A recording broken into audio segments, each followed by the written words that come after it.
Kimberly-Clark is a big company, and you mentioned that e-commerce is just shopping, and sort of channels is not the right approach of seeing that. What did you mean by that? Well, consumers and consumer behaviors is really changing dramatically, and it's been brought about by mobile technology.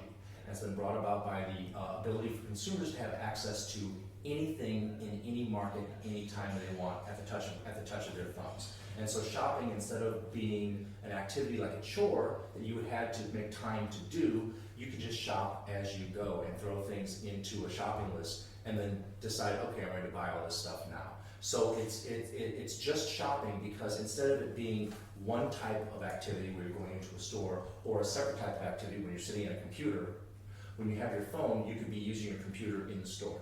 And so you might go to a store and you might be looking to buy 15 things, but only leave with 5, and then be able to pick the other 10 of them up online.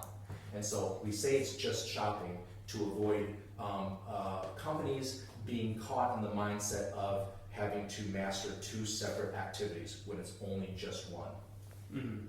Exactly. And a question that we also get, the commercial service meets with small and medium enterprises, and the question is, when should they opt for e-marketplaces, and when should they develop their own web presence, their own global web presence with payment services, etc.?